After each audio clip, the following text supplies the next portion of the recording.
नमस्कार, CCN news 24 channel देख रहे सभी दर्शकों का स्वागत है। दर्शकों, मैं दिनेश गर्ग एक बार फिर मौजूद हूं वार्ड 27 में, कड़वे सवालों वाला। आखिर ये कड़वे सवालों का नाम भी मेरे को आप लोगों ने दिया, इन भाइयों ने दिया है।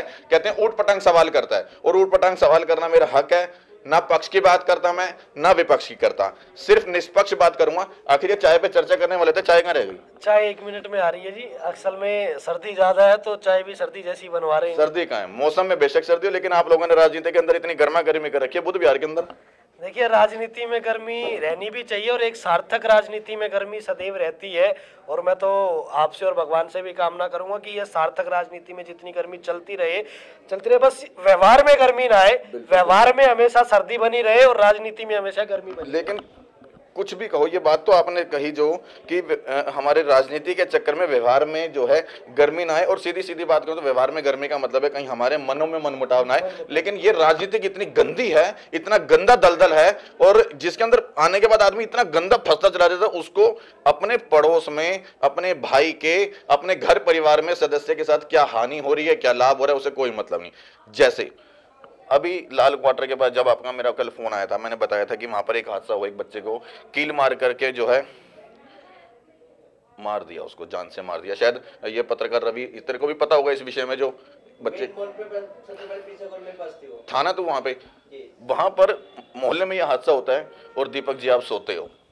देखिए दिनेश जी, मुझे ये कल बात आपके एक इंटरव्यू से पता लगी, आप हमारे भाई के पास। वही तो कह रहा हूँ कि कल आपको पता लग रही है, उससे पहले कहाँ थे सबके सब लोग। देखिए अब दिनेश जी एक बात बताएं, सूचना जब जिसको व्यक्ति को जिस माध्यम से मिले, आप मुझे बिल्कुल ये कह सकते थे कि भाई दीपक जी आपकी ये बड़ा गैर जिम्मेदार रवैया है कि आप वहां नहीं गए। देखिए मेरे को सूचना मिली कल आपके इंटरव्यू से, मैंने पता है और कल ना ये हादसा मेरे ख्याल से 2 दिन पहले का है, और 2 दिन से मैं तमाम बुध बिहार के वार्डों में घूम रहा हूँ, सर्वे कर रहा हूँ। शायद आप इंटरव्यू देख भी रहे होगे, तो सब ने मुझे ये कहा, मेरे को बड़ा अफसोस और शर्मिंदगी महसूस हुई कि 13 साल का एक मासूम इस कदर जो है उसकी हत्या हो जाती है, मर्डर हो जाता है, और सारे के सारे प्रत्याशी जो निगम पार्षद बनना चाहते हैं सबको पता ही नहीं है। 0 सन्नाटा रिपोर्ट है। देखिए अफसोस होता है, बहुत अफसोस की बात तो पहले तो ये है कि एक बच्चे के साथ ऐसी घटना हुई, उस परिवार का दुख मैं समझ सकता हूँ कि कितना हो सकता है। सब दुख समझ जरूर रहे हैं। अब देखिए ना दिनेश जी, आपको पता लगा कि मैं आज दफ्तर हूँ, आपको ऐसी सूचना मिली तो आप दफ्तर आ गए। अगर आपके पास ऐसी सूचना ही ना होती तो मुझे लगता है आप भी नहीं आते। मुझे सूचना कल आपके एक इंटरव्यू से पता लगी कि ऐसा एक हादसा हमारे बराबर वाले क्षेत्र में हुआ।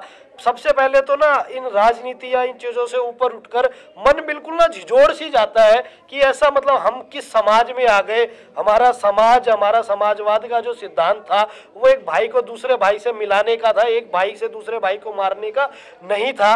बड़ा मन विचलित सा हुआ जब कल आपका मैं इंटरव्यू खाना खाते हुए देख रहा था।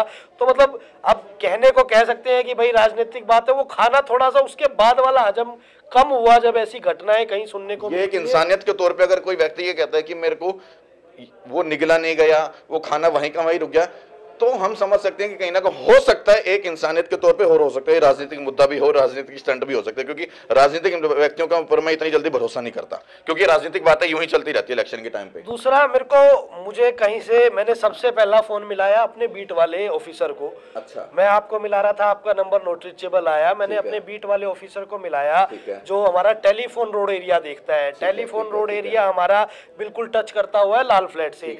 तो मैंने प्रवीण जी को मैंने कहा, प्रवीण जी ऐसी कोई घटना आपके संज्ञान में है क्या? प्रवीण जी ने कहा, दीपक जी हमारे यहाँ ऐसी कोई घटना संज्ञान में नहीं है। हालांकि थाने में घटना था, वो उसने अपने क्षेत्र की बात की जी, कि उसका जो क्षेत्र है, बीट का क्षेत्र है उनका, कह रहे हमारे एरिया में ऐसी घटना नहीं है। हाँ, थाने में जरूर एक ऐसी घटना आई थी कि एक बच्चा 13-14 साल का बच्चा था, उसके यहाँ कील पहले लगी थी। और मैं आपको बता दूं, जितना मुझे पता लगा कि वो बच्चे खेल रहे थे, पहले खेल में उनकी लड़ाई हुई और वो उन्होंने एक धनुष टाइप सा कुछ बना रखा था, और वो उसको ऐसे कील को करते हुए वो कील उस बच्चे के यहाँ आकर लगी, जितना मुझे थाने से पता लग पाया। उसका घर और वो पुलिस वालों से मुझे नहीं पता लग पाया। मैंने आपको फोन किया, आपकी मेरी बात हुई। मैं तो अब भी कह रहा हूँ कि अगर हमें पता लगे, देखिए एक चीज समझे, तो पता लग गया। अब उन बातों को भी, अगर मेरी बात होए को भी कम से कम अब 17-18 घंटे होने जा रहे हैं, उस तक भी आपने अभी तक, ठीक है आपने मुझे बताया कि बीट वाले से संपर्क किया, क्या एक बार मौके पे जाके आपने पता किया ही नहीं? मेरे को तो आपने प्रॉमिस किया था कि आप मुझे घर का एड्रेस बताओगे, मुझे तो अभी तक नहीं, मेरे को घर का एड्रेस मेरे को भी नहीं पता। मैं आपको बताता, ये पता है लाल फ्लैटों का ही वो मामला है, और शायद अगर वहां पर कोई प्रतिनिधि जाएगा जाएगा तो वहां पर उसको बहुत बड़े, क्योंकि छोटा सा मामला तो है नहीं, मामला बहुत बड़ा है, आसानी से पता लग जाएगा। दिनेश जी, हम सुबह 7, एक मिनट सुन लीजिएगा, हम सुबह 7 बजे अपने घर से निकलते हैं और लगभग 11 साढ़े 11 बजे तक इसी क्षेत्र में रहते हैं।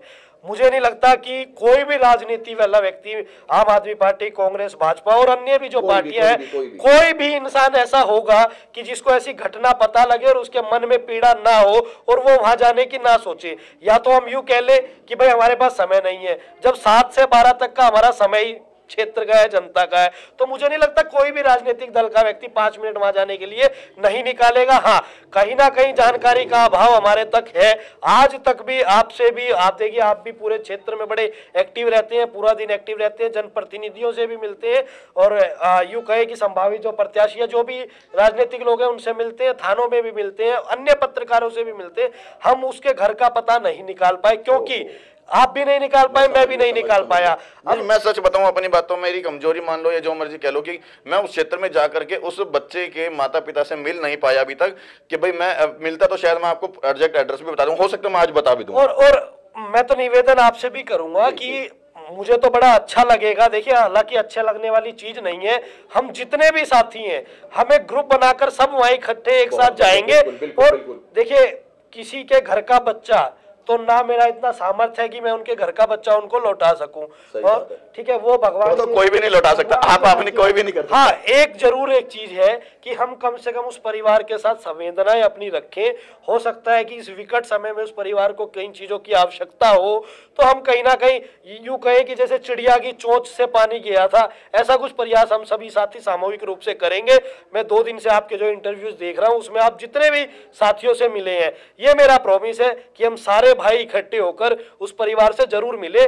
पर अभी जैसे मैंने थाने में भी बात करके रखी, अगर मुझे वहां से एड्रेस मिल जाता है, आपके माध्यम से मिल जाता है, तीसरे माध्यम से मिल जाता है, ये मेरा आपको वादा है कि हम सारे साथी इकट्ठे होकर वहां। अच्छा, ठीक है, मैं कहीं ना कहीं इस बात से लेकर सहमत भी हुआ हूं, लेकिन एक सवाल खड़ा होता है कि अगर सपोज करो ये राजनीतिक स्टंट ना तैयार हो जाए कि सारे साथी इकट्ठे होंगे तो हम जरूर जाएंगे, भगवान ना करे, मैं कहता हूं सबको जाना चाहिए, अगर इकट्ठे नहीं होते तो क्या आप अकेले वहां पे जाके पता करेंगे? देखिए, ये इकट्ठा होना तो हमारा एक पहल है कि मेरी बात अगर बाई चांस नहीं होते, मान लीजिए नहीं होते, तो मैं तो स्कूटी पे जाता हूं, मेरे को तो 2 मिनट लगने में वहां की। अभी ना मजे वाली बात। अब पर प्रयास हमेशा ये रहे कि आपने राजनीति वाली बात की, मैं तो चाहता हूं कि राजनीति चुनाव के पहले होनी ही नहीं चाहिए। हम अगर सारे इकट्ठे होकर वहां जाएंगे तो मुझे लगता है बहुत सारे क्वेश्चंस को विराम मिल जाएगा। बहुत सारे क्वेश्चंस तो मेरे पास इस इंटरव्यू के दौरान मैं जब प्रत्याशियों से मिल रहा हूं, ये तो मेरा वार्ड नहीं लगता, ये तो मेरा एरिया नहीं लगता, ये अच्छा ये बच्चे की नॉलेज में तो मेरे को था ही नहीं। मतलब हैरानी ऐसी होती है कि उस बच्चे की मौत के ऊपर वार्ड छांटे जा रहे हैं। अगर अपनी बात करूं तो मैं वो व्यक्ति, ये कैसा रहेगा अगर जो वार्ड छांट रहे हैं गलत है सही है? मैं दिनेश जी, मैं अपनी बात बता रहा हूं, मैं वो व्यक्ति हूं जो मैं निर्भया आंदोलन में अपना हाथ मैंने पुलिस की लाठी से तुड़वाया था। वो निर्भया ना तो मेरे क्षेत्र की थी, ना मेरी कॉलोनी की थी और ना मेरे मोहल्ले की थी। हाँ, इंसानियत के नाते वो हमारी बहन जरूर थी जिसके साथ दरिंदगी हुई। 3 दिन मैं रोड पे पड़ा रहा, मेरा हाथ टूटा रहा, 10 दिन में सरकारी अस्पताल। थोड़ा सा इसकी तरफ भी देख लो, ये भी आपका छोटा भाई है। तो अब मैंने आपसे ये बात की कि हमारा वार्ड नहीं है, इंसानियत एक बहुत बड़ी, मैंने दीपक जी आपकी बात नहीं कही, मैंने यही तो हो सकता है हमारे किसी साथी को जानकारी का इस बात का भी अभाव हो कि हमें वार्ड की या परिसीमाओं में ना भटके रहे, हम इंसानियत की सीमा हमेशा जितना दायरा बड़ा कर सके उसको बड़ा कर लें। तो मैं उन साथियों को भी अपनी जिम्मेदारी समझते हुए साथ लेकर जरूर जाएंगे। और ऐसा नहीं कि वो हमारे भाई नहीं जाएंगे, सारे भाई जाएंगे। और फिर वही बात कि हम जितना भी चिड़िया की चोंच जैसा भी अगर कुछ कर पाएंगे तो हम जरूर। इस टाइम भाई भाई की जड़ कैसे काट रहा है मैं थोड़ा सा और बता दूं, क्योंकि राजनीति में साथ में खड़ा हुआ भाई ही अपने कदम 2 हटा लेता है और आगे वाला आगे बढ़ जाता है, तो वो जड़ काटना के बराबर ही हो जाता है। अभी जब भी मैं एरिया में घुसता हूं मुझे बड़ी खुशी भी होती है कि आप ही आप नजर आते हो। मुझे एक थोड़ा ये अफसोस भी होता है कि ये प्रोटोकॉल का पालन हो रहा है या नहीं हो रहा है कि बिल्डिंग के ऊपर सबसे बड़े पोस्टर आपके मुझे नजर आते हैं। क्यों? कौन सा प्रोटोकॉल? प्रोटोकॉल बताओ। सबसे बड़ा पोस्टर मुझे आपका नजर आता है कि ये चुनाव से पहले या चुनाव के दौरान किसी भी बिल्डिंग पे इतना बड़ा पोस्टर लगाना। मेरे को सवाल कई लोगों ने करा कि ये चीज दीपक जी से पूछनी चाहिए और मैं इसीलिए पूछ रहा हूँ, वो ठीक है या गलत है? नहीं, उसमें गलत क्या है? अच्छा, मैं तो बिल्कुल ठीक। एक बात बताएं, वो कमर्शियल प्रॉपर्टी है जिसके ऊपर आप लगाते हो? नहीं, 1 मिनट में एक पहले 2 बातों पे मैं बता दूं आपको कि इसकी आवश्यकता क्यों आन पड़ी, क्योंकि दर्शकों को वो चीज क्लियर हो जाए। मैं दर्शकों को भी बताऊं कि इसकी आवश्यकता क्यों आन पड़ी। देखिए, जो इस राजनीति के, मैं राजनीति से पहले एक बार बता दूं, 2009 का सुप्रीम कोर्ट का एक जजमेंट है, विजेंद्र गुप्ता एप्लीकेंट थे उसके अंदर, हो सकता है क्योंकि मुझे नॉलेज ना हो। मैं मुझे नॉलेज है इसकी। देखिए, कोई भी काम करने से पहले कानूनी पहलू हम जरूर देख लेते हैं। 2009 में विजेंद्र गुप्ता जी के ऊपर एक मुकदमा हुआ, चुनाव आयोग ने मुकदमा किया और डीएमआरसी ने मुकदमा किया कि माननीय विजेंद्र गुप्ता जी उस समय जब चुनाव कभी लड़ रहे होंगे या दिल्ली प्रदेश अध्यक्ष रहे होंगे, उन्होंने पेंट करा के और फ्लैक्स लगा के दीवारों पे सार्वजनिक जगह पे लगा दिया। कोर्ट में केस गया कि इन्होंने हमारी प्रॉपर्टी, सरकारी प्रॉपर्टी का हनन किया या मिसयूज किया, अपनी पर्सनल प्रॉपर्टी के ऊपर लगा। नहीं, मैं आपको बता रहा हूँ ना, उसके आ रहा हूँ कि उन्होंने सरकारी प्रॉपर्टी पे और खंभों पे, बिजली के खंभों पे, बिजली के खंभों पे, सरकारी स्कूलों की दीवार पे या बिल्डिंगों की दीवार पे उन्होंने फ्लैक्स चिपकाए, होर्डिंग लगाए, पोस्टर लगाए, पेंट करा दिया। कंप्लेंट वहां पे गई और ये डिस्ट्रिक्ट कोर्ट में, हाई कोर्ट में, देन सुप्रीम कोर्ट में, ऊपर तक गई। सुप्रीम कोर्ट की एक जजमेंट 2009 की, आप उसको निकाल सकते हैं, कोर्ट से भी आपको मिल जाएगी, जिसमें माननीय सुप्रीम कोर्ट की 2 बेंच की जज ने बिल्कुल क्लियर कट कहा कि कोई भी ऐसा राजनीतिक सार्वजनिक प्रचार जो पानी से और मतलब धुल सकता है, पानी से धुल सकता है या पानी के किसी केमिकल से साफ हो सकता है, उसको हम सरकारी संपत्ति को हनन करना नहीं मानते। ये 2009 के माननीय सुप्रीम कोर्ट का जजमेंट है। मैं इस समय उन सभी प्रत्याशियों को बता दूं कि जो सवाल आप लोग मुझसे कह रहे थे ये पता करने के लिए, वो मैंने डायरेक्ट यहां पर पूछा और लाइव चल रहा है, सब शायद वो देख भी रहे होंगे। अगर आप इनकी बात से, इससे सहमत हैं तो भी कमेंट बॉक्स में अपनी राय जरूर देना, और यदि आपको लगता है कि ये कहीं भी गलत बता रहे हैं तो भी कमेंट बॉक्स में जरूर देना, पूछना, ताकि मैं उस चीज को लेकर के दोबारा इनसे बात कर सकूं। दूसरी एक बात मैं कह रहा हूं, आप मेरी बात पे मत जाइए ना, आपकी बात पे जाते हैं। ये तो माननीय सुप्रीम कोर्ट का जजमेंट है। देखिए, वो ऑर्डर हम देख सकते हैं एक बार, अगर निकाल लो तो बाद में मैं प्रयास जरूर करूंगा कि मैं अपने किसी वकील साथी से, आपके भी बहुत सारे वकील साथी होंगे, कि वो कोर्ट से उस ऑर्डर को मंगा ले, वो कोर्ट में 101%, क्योंकि इन लोगों के ना मुंह पे ताला लग जाएगा जो ये जवाब करते हैं। जितने भाई इसको देख रहे हैं, मुंह पे ताला लग जाएगा इन लोगों को। कोई ना कोई उनके साथी भी वकील जरूर होंगे, वो कोर्ट से ये नहीं करेंगे मेहनत, क्योंकि इनको ये पता है दीपक ने बोला था मुंह पे ताला लगना है। सच दिखाने का काम दिनेश जी का है, तो दिनेश जी जरूर मैं वही तो अगर देखो आप मेरे को मेरी बात समझो, दीपक जी, आप मेरे को अगर उसको अवेलेबल कराने में 1 दिन 2 दिन 3 दिन लेते हो तो मैं इन लोगों के मुंह पे ताला जरूर लगवा दूंगा कि जो ये सवाल उंगली उठा रहे थे कल। मैं अभी परसों तरसों आपका एक इंटरव्यू देख रहा था, शायद शुभम त्रिपाठी जी के पास आप थे, आपका एक क्वेश्चन था दिल्ली सरकार के वाईफाई को लेकर। मुझे बड़ा अच्छा लगा वो देखकर कि आपने 2 मिनट माइक रोककर और आपने कहा जी एक बार हम चेक करते हैं। आपने चेक किया, एक किसी और यही कल करा था, वो सुशील और चौधरी जी थे, वो मेरे को उनका डाउट हो रहा था कि वो सुशील चौधरी है, सुशील कुमार है। मेरे को जो लोगों ने बताया कि वो सुशील चौधरी है, रास्ते में मेरे को किसी ने कहा कि सुशील कुमार लिखते हैं। मैंने कहा लोग बाग काम करने का तरीका बदलते हैं, अपना व्यवहार बदलते हैं, इन्होंने अपना जात बदल ली। मैंने इंटरव्यू में उनसे कहा, मैंने कहा अपने कागज पत्र दिखा दो, चौधरी हो या कुमार, उन्होंने दिखा दिया, मेरे संतुष्टि हो गई कैमरे पे। तो देखिए, मुझे बड़ा अच्छा लगता है कि एक पत्रकार जमीन के नीचे तक जाकर सच्चाई जनता को, अपने दर्शकों को दिखाता है। रिस्क बहुत है, रिस्क बहुत है। देखिए, वो आपने पिक्चर देखी है, अभी एक पिक्चर आई थी, स्कैम था जो, पूरा नाम मेरे को अभी याद आ रहा है, मैं उसका बता दूंगा आपको। कोई बात नहीं, इंटरव्यू पे बहुत हर्षद मेहता की, उसमें एक डायलॉग था, पेट रिस्क है तो इश्क है, तो वो पैशन होना चाहिए। लगा लो, मुझे तो रिस्क है तो इश्क कैसे प्यार हो गया। वो पैशन है आपका काम करने का, और सैल्यूट करते हैं हम ऐसे पैशन को आपके। तो आप जो सच्चाई जनता को दिखाना चाहते हैं, मैं तो आपको भी निवेदन करूंगा कि उस ऑर्डर को निकालने में आप भी जरूर मत करें, मैं तो करूंगा ही करूंगा। एक बात। दूसरी बात, हमें क्यों जरूरत आन पड़ी कि हमें दीवारों पर होर्डिंग फ्लेक्स ये सबसे बड़ा सवाल है, ये सबसे बड़ा सवाल है कि इतने बड़े होर्डिंग की जरूरत क्या पड़ गई। निश्चिंत रहे, मैं भागूंगा नहीं सवालों से, मैं बिल्कुल एक एक सवाल चीख के, जैसे आप निकालते हैं ऐसे निकालूंगा। हम आम जो राजनीति में अवधारणा चलती आ रही थी, हम अपना एक 26 बाई 24 इंच का एक पोस्टर हम भी दीवारों पर लगाते थे, जो अन्य पार्टियां और अन्य हमारे साथी लगाते हैं। हमारे जो इस क्षेत्र के निगम पार्षद हैं, मैडम है गायत्री हेमराज गर्ग, उनके जो श्रीमान पतिदेव हैं, पार्षद पति हेमराज गर्ग जी, उन्होंने इस राजनीति के स्तर को जितना गिरा सकते थे उन्होंने नीचे गिराया।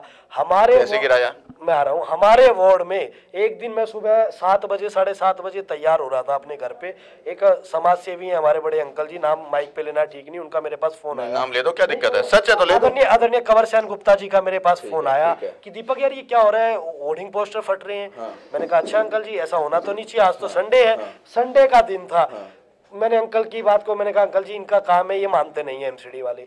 मैं अपने घर से निकल के आ रहा था, वो मेरे सामने ही होर्डिंग पोस्टर फाड़ने लग रहे थे एमसीडी की गाड़ी के साथ, मेरे पोस्टर। अच्छा। और मैंने उनको पकड़ा, मैंने कहा यार एक बात बताओ, हाँ। कहाँ से हो?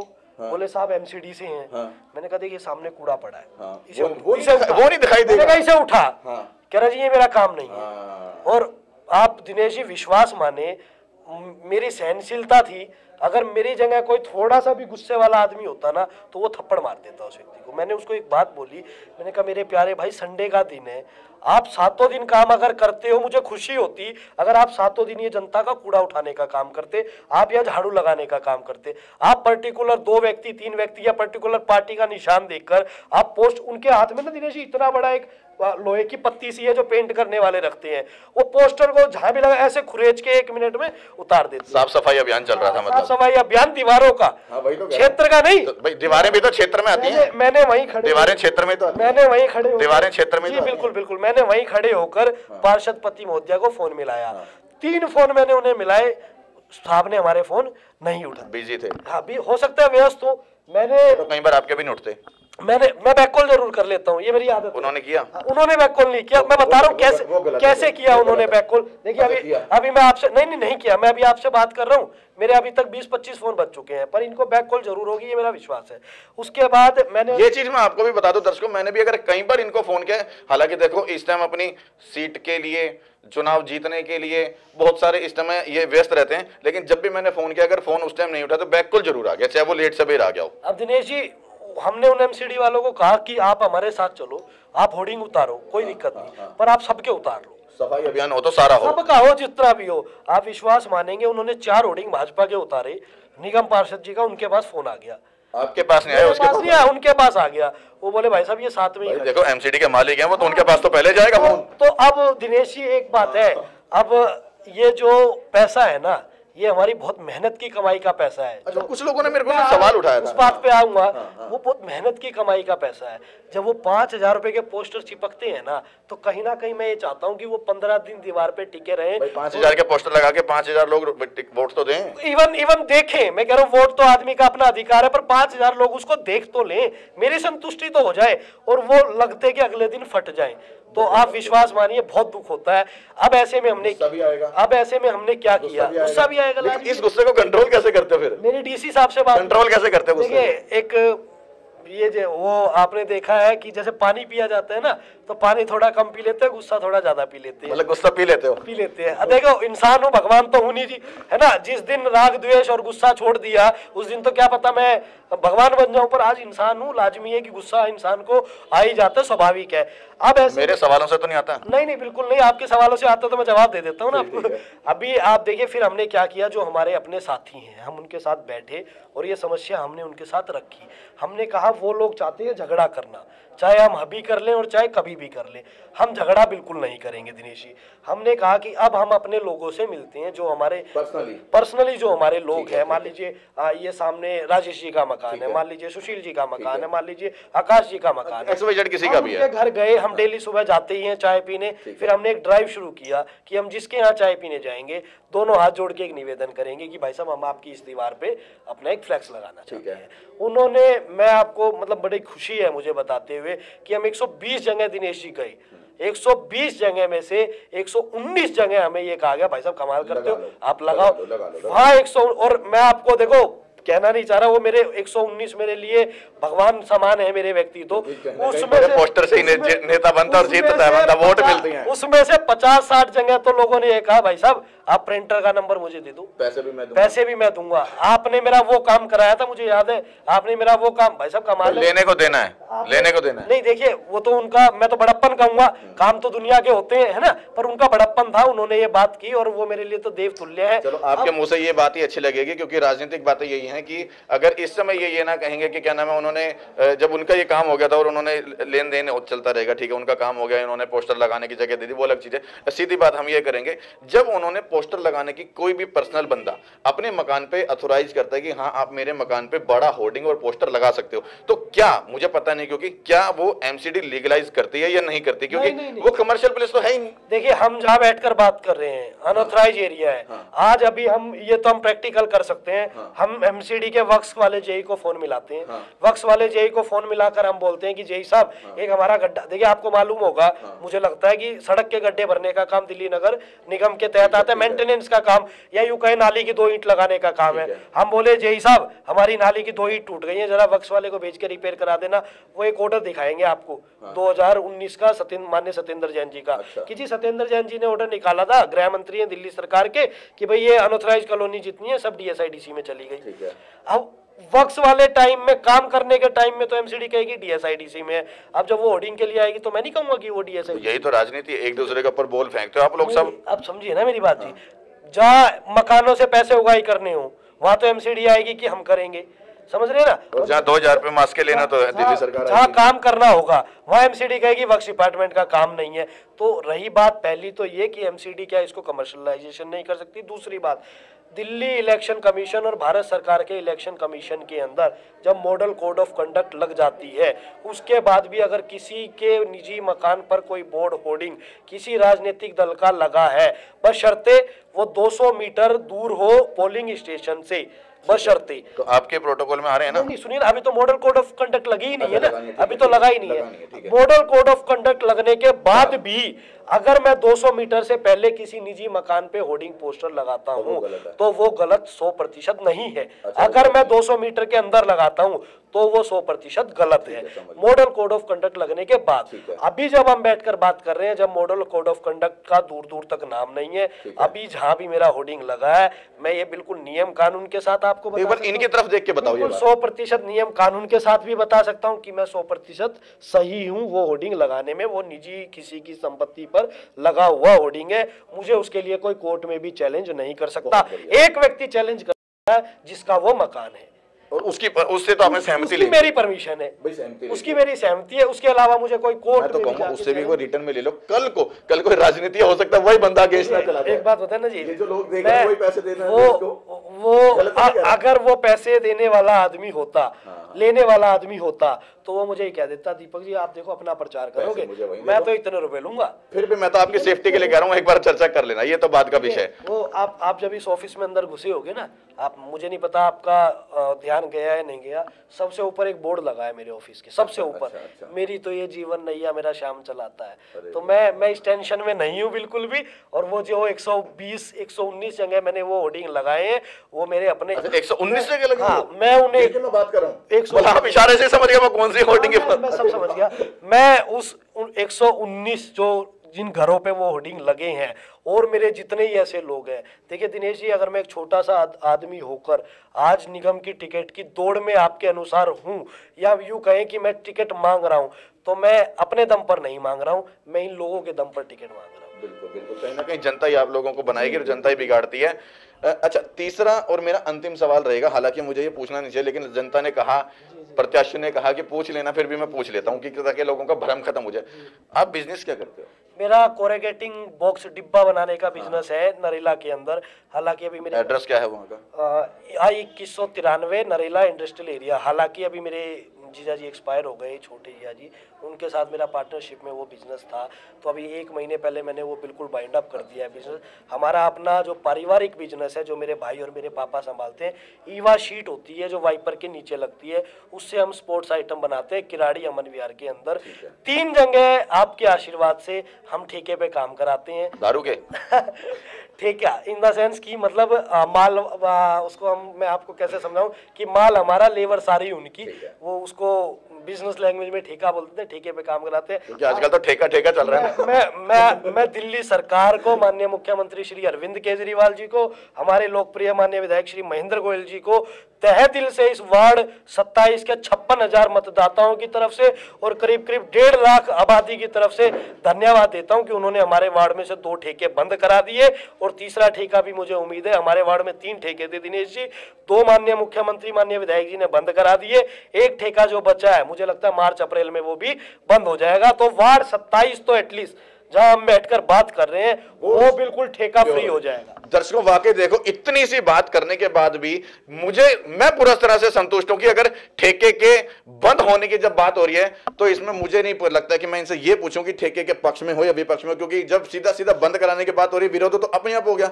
और जब दो बंद हो गए, जो खुला हुआ अगर कोई है तो वो भी बंद हो जाएगा, और आगे परमिशन वार्ड 27 की ये बता रहे हैं, वार्ड 27 में आगे परमिशन होने नहीं देंगे ठेके खुलने के लिए। देखिए मैं तो ये बता रहा हूँ जी आपको कि हम तो बोरिया बिस्तर लेके वहीं बैठ जाएंगे जहाँ ठेका खुले। अभी भी बैठ जाओ, जितने ही ठेके की परमिशन दे दी ना, इसके विरोध भी बैठ जाओ। देखिए दिनेश जी, मैं आपको एक बात बताऊं, पूरा देश हमारे सामने है जी। और पूरे देश में किसी ना किसी क्षेत्र में बदलाव की जरूरत है। मतलब इस टाइम दारू में बदलाव कर दो, बंद कर दो। सुनिए ना, हमारा देश अभी विकासशील देश है, विकसित देश नहीं है। विकासशील देश का मतलब है कि कहीं ना कहीं किसी ना किसी क्षेत्र में हमें अभी बदलाव की और चेंज की जरूरत है।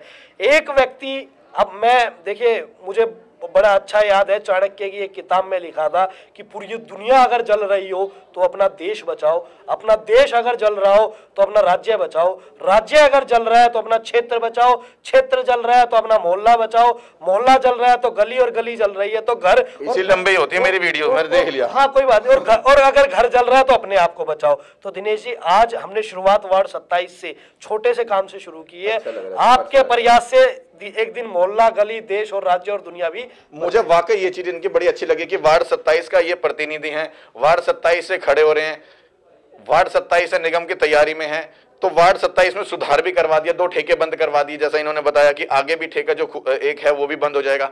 और वार्ड 27 से जब धीरे धीरे मोहल्ला, राज्य, राष्ट्र, मैं नहीं बता पाऊंगा, इतनी लंबी चीजें जो इन्होंने बता दी वो काफी हैं। और अगर इस तरह से या कोई भी बंदा, कोई भी प्रतिनिधि या कोई भी राजनीतिक बंदा, चाहे वो बीजेपी का हो, कांग्रेस का हो, आम आदमी पार्टी का, कोई भी राजनीति का बंदा, और इस शराब की नशीली पदार्थ के विरुद्ध में इतनी बड़ी बात कह देता है, तो मैं तो उसके लिए सहमत हूं और पूरी तरह से सैल्यूट हूं। क्या कहना चाह रहे हो, बताओ, मेरे को बताओ। मैं आपसे कहना चाह रहा हूं कि वार्ड 27 में आपने अनुमति ली है, 27 में ही कुछ ऐसे मकान है जहां पर नशीले पदार्थ बिका जाते हैं, जो इंजेक्शन होते हैं, स्मैक्स होती है, गांजा होता है।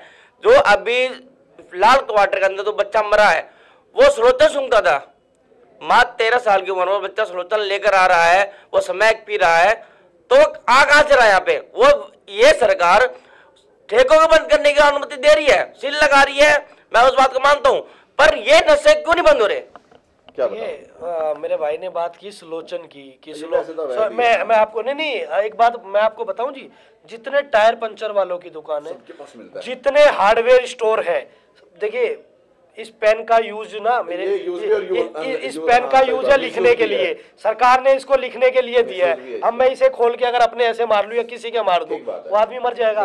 स्लोचन का यूज चिपकाने के लिए सरकार की, भारत सरकार, दिल्ली सरकार और जितनी भी सरकार है, सबने उसका यूज दिया हुआ है। अब अगर उसको सूंघने में कोई यूज करेगा, अगर एक हार्डवेयर से जाके कोई एक मांगेगा जी मुझे स्लोचन दे दीजिए, तो हार्डवेयर मना तो करेगा नहीं, उसे तो बेचना है। एक बात, दूसरी बात, आपने देखिए, मैं आपका प्रश्न समझ गया जहां आप कहना चाह रहे थे, लॉ एंड ऑर्डर की बहुत बड़ी समस्या दिल्ली की राजधानी में है, हमें माननी पड़ेगी। मैं बिल्कुल राजनीति में नहीं जाऊंगा कि भाई वो भारत सरकार की है, फलाने की है, ढिमके की है, पर आप एक चीज मानिए दिनेश जी, अगर कंट्रोल किसी के ऊपर नहीं होगा ना किसी का, तो वो आदमी बिना कंट्रोल चलेंगे। मैं बात को ना यहीं खत्म करूंगा, भाई की भी आपकी बात से मैं सहमत हूं। ये मानते हो कि जो हमारा लॉ एंड ऑर्डर है वो सिर्फ किताबों में, लेकिन जमीनी स्तर पे 0% सन्नाटा है, 100% है। उसका एक सबसे बड़ा कारण है कि आज हमारे थाने में कम से कम 200 पुलिस वाले होने चाहिए। नहीं, ये नहीं है सच्चाई। सच्चाई ये कि आज आप लोग ये कहते हो कि पुलिस हमारे हाथ में नहीं है। देखिए, अब मैं अगर मैं आ जाता हूँ उन मुद्दों पे, मैं आना नहीं चाह रहा था उन मुद्दों पे, पर मैं आ जाता हूँ। हाँ, शॉर्ट में खत्म करेंगे। एक थाना लेवल कमेटी हुआ करती दिल्ली के अंदर, मुझे लगता है आपको भी पता होगा। थाना लेवल कमेटी एक इतना बढ़िया प्लेटफॉर्म था जो माननीय तेजेंद्र खन्ना जी एलजी होते थे दिल्ली के, उन्होंने शुरू किया था। आज मैं जानता नहीं हूँ वो कहाँ है, पर जहां भी है मैं उनको सैल्यूट भी करता हूँ। उन्होंने जनता, प्रतिनिधि और पुलिस तीनों को एक प्लेटफॉर्म के ऊपर जोड़ के खड़ा कर दिया था। मैं भी उसका कभी ना कभी एक मेंबर रहा था। पिछले 7 सालों से दिल्ली में ऐसा, जब हमारी सरकार आई, पता नहीं क्या उनको जनता से परेशानी थी, सबसे पहले थाना लेवल कमेटी को भंग किया गया। आप लोग गड़बड़ करते हो क्या? बताइए, थाना लेवल कमेटी में क्या गड़बड़ हो जाएगी? एक प्रतिनिधि बैठता है, 20 पब्लिक के आदमी बैठते हैं, एक एसएचओ बैठता है, और ये जो नाम है जनता से RWA लिए जाते हैं। आज पुलिस का और जनता का संवाद ही खत्म है। आज अगर लाल फ्लैट में स्मैक पी रहा है एक व्यक्ति, पुलिस को कितनी बार जाकर आदमी थाने बता देगा, पर अगर ऐसा नहीं कि पुलिस को नहीं पता, पता सब है। अगर थाना लेवल कमेटी होगी तो पहले महीने उसमें सवाल पूछा जाएगा, अगले महीने उसमें फीडबैक लिया जाएगा। आज ना तो कहीं सवाल है दिनेश जी, ना कहीं फीडबैक है। तो जब लगाम ढीली होती है ना, जब घोड़ा ऐसे ही चलता है। और मैं तो आज फिर आपके माध्यम से और दर्शकों के माध्यम से भी माननीय एलजी साहब को निवेदन करूंगा, कमिश्नर साहब को निवेदन करूंगा कि उस थाना लेवल कमेटी जो बुनियाद है थाने, पुलिस और जनप्रतिनिधि के बीच की, उसको जल्द से जल्द शुरू करे। मैं विश्वास से कह सकता, हमारे अच्छा अगर राजनीति में डीसीपी साहब की मीटिंग होती है, माननीय सांसद महोदय उसके चेयरमैन होते हैं, इन 2.5 सालों के अंदर हंसराज हंस जी सांसद है हमारे, 2.5 सालों में सिंगल मीटिंग डीसीपी लेवल पर नहीं हुई। अब बताएं हम किन मुद्दों पर हम जाना चाह रहे हैं, हम जाएं। देखिए सांसद वो किसी भी पार्टी के सही, पर वो इस जनता के चुने हुए प्रतिनिधि हैं, उनको डीसीपी साहब के यहाँ हर महीने मीटिंग करनी चाहिए, विधायकों से, निगम पार्षदों से और आरडब्ल्यूएस से हर समय फीडबैक लेना चाहिए। आज वो डीसीपी साहब को एक फोन करके अपना काम तो करा लेते हैं, पर इस 13 साल के बच्चे को न्याय कौन दिलाएगा? क्योंकि जनता पिस रही है ना, ये राजनीतिक खेल में पिसे जा रही है। चलो अच्छा, अभी जैसे आप तैयारी कर रहे हो निगम में आने के लिए, तो जनता को क्या क्या वायदे कर रहे हो कि क्षेत्र में मैं ये करूंगा, क्या क्या करोगे वायदे? देखिए वो वायदे जो राजनीति वायदे नहीं करना ही है, जो रिकॉर्ड हो रहा है। क्योंकि दिनेश जी मैं आपको एक बात बताऊं, मैं पिछले 7 सालों से, जब से आम आदमी पार्टी अन्ना आंदोलन के बाद आम आदमी पार्टी बनी और आया, इस क्षेत्र की और इस पूरी विधानसभा की जनता जानती है कि दीपक जैन का सीधा सा एक मतलब रहता है कि या तो वो काम करेगा और अगर उसके बस की नहीं होगा तो हाथ जोड़ देगा। हाथ ही तो जोड़ दी दिल्ली सरकार ने, सड़कें नहीं बनवाई, नाले के ऐसे पड़े। जिस समय हम बैठकर बात कर रहे हैं, हमारे लिए बड़ी अच्छी बात भी है कि बुद्ध विहार वार्ड 27, वार्ड नंबर 28 और विजय विहार वार्ड नंबर 26 सबके टेंडर होके ठेकेदार काम कर रहे थे। आप कहेंगे पोल्यूशन के बहाना दे रहे हो, तो उससे 2.5 महीने पहले टेंडर हो गए थे। हमने कुछ सड़कें भी बुद्ध विहार में बना दी। तो फिर पोल्यूशन में सुधार है, थोड़ा सुधार है, पर अभी बैन नहीं खुला है। वो आप लोगों की वजह से नहीं है। चलिए आपकी जो ये कहीं ना कहीं मौसम में जो बदलाव है उससे हुआ है। अभी भी आंकड़े निकालोगे तो पोल्यूशन। मैं एक बात कह दूं आपको, थोड़ी सी शायद अच्छी लगे। पोल्यूशन सारा हमने किया और पोल्यूशन को भगाया भगवान ने। ठीक है जी,